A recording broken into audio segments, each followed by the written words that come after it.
Bonjour à tous, ici Kevin Mandibour, ravi de vous retrouver comme chaque semaine sur la chaîne Tuto Première. Aujourd'hui, on va voir ensemble comment réaliser une transition surréaliste sur After Effects. Pour faire ça, je vous ai tourné un plan aérien au drone où je descends vers le toit d'un château d'eau et on va essayer à l'intérieur de ce château d'eau de glisser un stock shot de building filmé également au drone en top shot. Pour réaliser ce tutoriel, vous devez avoir un niveau intermédiaire sur After Effects. En effet, les notions que j'aborde ici peuvent paraître un petit peu compliquées. Je vous encourage, si vous n'êtes pas trop à l'aise sur After Effects, à suivre ma formation complète de 30 heures disponible sur tuto.com. Je vous rappelle que si vous êtes membre de l'école des vidéastes, vous bénéficiez déjà de l'accès complet à cette formation. Si jamais vous découvrez cette chaîne pour la première fois, je vous encourage vivement à vous abonner. Vous verrez sur cette chaîne de nombreux tutoriels sur les logiciels Premiere Pro, After Effects ou encore sur la réalisation vidéo chaque mercredi. N'oubliez pas qu'en activant la cloche également, vous serez notifié sur votre téléphone portable à chaque sortie de nouvelles vidéos. Vous trouverez dans la description un lien pour télécharger les ressources que j'ai utilisées pour réaliser ce tutoriel. J'ai pu vous mettre qu'une seule partie des ressources, la deuxième est un stock shot que j'ai téléchargé directement sur Envato Elements. Si vous souhaitez télécharger précisément les ressources que j'utilise, je vous invite à consulter le site Envato Elements, un site qui vous permettra de télécharger en illimité tous les éléments dont vous aurez besoin pour vos montages vidéo. Moyennant un abonnement mensuel, vous aurez accès à des millions de templates ou transitions Premiere Pro, After Effects, Final Cut ou encore DaVinci, des stock shots photos et vidéos, des effets, des objets 3D, des musiques et bruitages ainsi que des packs de lutte. Vous gagnerez ainsi en rapidité de travail et ne passerez plus des heures à chercher le moindre élément sur internet. En plus des éléments disponibles, des milliers sont ajoutés chaque semaine pour grossir la bibliothèque.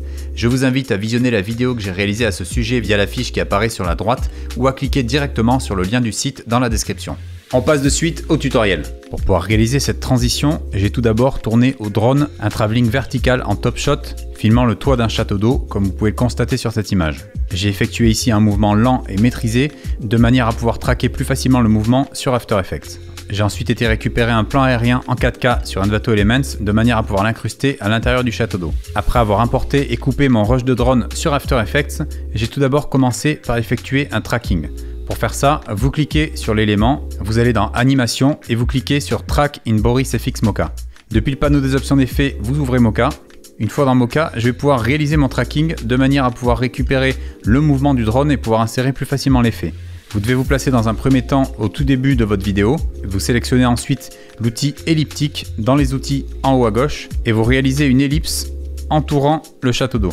Alors vous n'êtes pas obligé d'épouser parfaitement le contour. Une fois que vous avez entouré le château d'eau, vous allez venir cliquer dans le panneau à gauche sur Track de manière à commencer le tracking. After Effects va automatiquement analyser le mouvement du drone, vous permettant ainsi de récupérer les mouvements de caméra pour coller parfaitement avec votre effet. Une fois le tracking terminé, vous pouvez vérifier si le logiciel a bien effectué son job et vous pouvez voir ici que le cercle suit parfaitement les contours du château d'eau. Une fois que c'est terminé, je vais cliquer dans File, Save Project et je vais pouvoir fermer Mocha.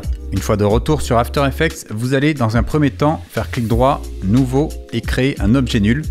Vous allez renommer cet objet nul Track Château d'eau et vous allez maintenir CTRL ou commande enfoncée et double-cliquer sur l'option de point d'ancrage. Cela vous permet ainsi de centrer le point d'ancrage de l'objet nul au centre de l'élément. Vous allez venir ensuite placer pile poil au centre du château d'eau ce calque de track. Pour faire ça, je vous invite à faire commande R ou CTRL R pour afficher les règles et vous allez tirer un repère horizontal et un repère vertical de manière à repérer plus facilement le centre du cercle. Comme vous pouvez le voir, il est juste ici. Donc une fois que c'est repéré, vous déplacez votre calque track de manière à ce qu'il soit pile poil au centre du château d'eau. Une fois que vous avez fait ceci, vous allez retourner dans votre rush drone. Dans Mocha, vous développez les options Tracking Data et vous allez cliquer sur Create Track Data, sélectionnez le Layer 2. Puis vous allez ensuite dans Export Option sélectionner Corner Pin Support Motion Blur et choisir au niveau de l'export Track Château d'eau. Ce qu'on est en train de faire actuellement, c'est qu'on va copier les données de tracking de Mocha sur ce nouveau calque Track Château d'eau. Vous faites Apply Export. On va maintenant aller vérifier tout ça. Je clique sur Track Château d'eau et si j'appuie sur U, je peux voir ici que le calque suit parfaitement le mouvement du drone. Petite pause dans cette vidéo pour vous informer que j'ai créé l'école des vidéastes, une formation 100% en ligne d'une durée de 58 heures pour vous former au métier de l'audiovisuel. Vous y apprendrez notamment la réalisation vidéo, comment filmer vos images, choisir votre matériel ou encore piloter un drone ou un stabilisateur. Vous apprendrez également les logiciels Adobe Premiere Pro et After Effects. Mes formations complètes y sont incluses à l'intérieur. Pour vous faire une petite idée de cette formation, je vous invite à cliquer sur le lien dans la description qui vous permettra de visualiser 1 heure gratuite de cette formation. Vous allez maintenant venir créer un nouveau solide en faisant commande Y ou CTRL Y. Vous sélectionnez la couleur que vous désirez et vous le renommez mat.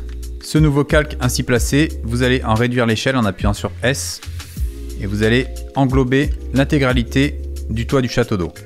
Vous allez maintenant parenter ce nouveau calque avec Track Château d'eau, ce qui nous permet de suivre les mouvements du tracking et donc de correspondre au mouvement du drone. Si je regarde maintenant la vidéo, vous pouvez voir que la forme rectangulaire suit parfaitement le mouvement du drone. Je vais maintenant venir créer un masque circulaire dans ce calque de manière à pouvoir créer mon cache. Pour faire ça, je me place sur la première image, je vais sélectionner l'outil de masque elliptique, je vais désafficher mon calque, ça va être plus simple de travailler comme ça. Je clique pile au centre ici, je maintiens la touche commande ou contrôle et maj enfoncé de manière à créer un cercle parfait à partir du centre et vous épousez au mieux la forme du château d'eau juste avant le contour. N'hésitez pas à venir replacer votre masque si jamais vous voyez que ça ne remplit pas parfaitement le contour. Une fois votre masque elliptique placé, vous pouvez réactiver le mat. Vous pouvez voir qu'il est parfaitement placé, donc on visionne. Et là, on a donc un fond vert qui remplace le toit du château d'eau. Pour améliorer cette intégration, on va venir lisser les bords. Vous voyez ici, c'est un bord très net. Donc pour faire ça, je vais dans Mat, je clique sur F pour afficher les contours progressifs de masque et je peux ajouter un léger contour progressif. Alors il n'y a pas besoin d'en faire trop. Vous voyez, j'ajoute à peine un petit peu. On va mettre sur 10 pixels. Comme vous pouvez le constater, il y a certains moments où le vert dépasse des contours. N'hésitez pas à venir l'ajuster.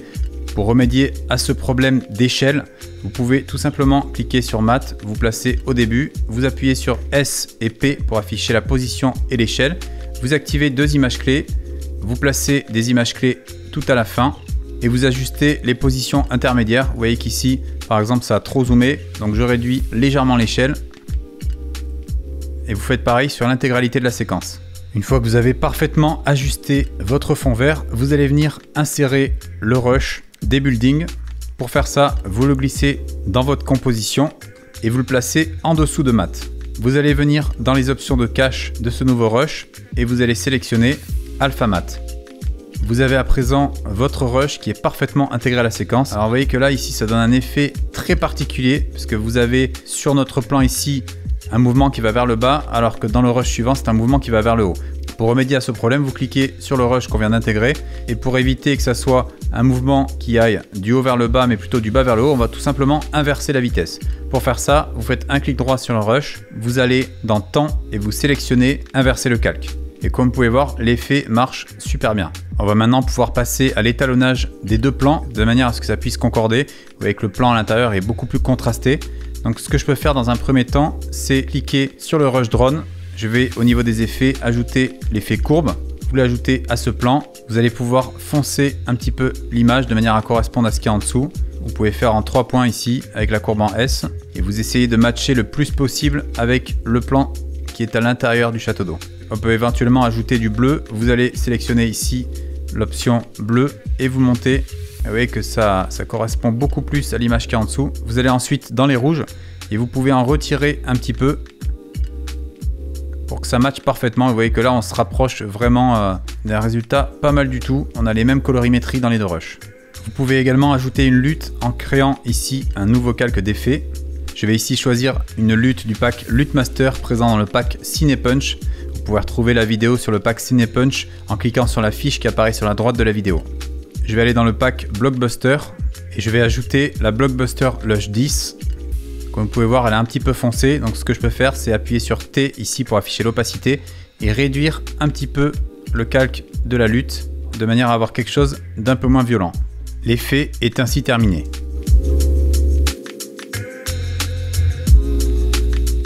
Ce tutoriel est à présent terminé, j'espère qu'il vous a plu. N'hésitez pas à vous entraîner en le reproduisant chez vous avec vos propres médias. Cela vous permettra de vous améliorer sur le logiciel et de pouvoir tenter de réaliser d'autres types de transitions de ce genre. Si la vidéo vous a plu, n'hésitez pas à laisser un petit pouce bleu. Vous pouvez également vous abonner à la chaîne et n'oubliez pas d'activer la cloche. Vous pouvez me retrouver sur les réseaux Instagram, Twitter et Facebook et je possède également un site internet sur lequel vous pourrez retrouver l'ensemble de mes travaux ainsi que mon actualité. Je vous dis à mercredi prochain pour une nouvelle vidéo. D'ici là, n'oubliez pas, restez créatifs.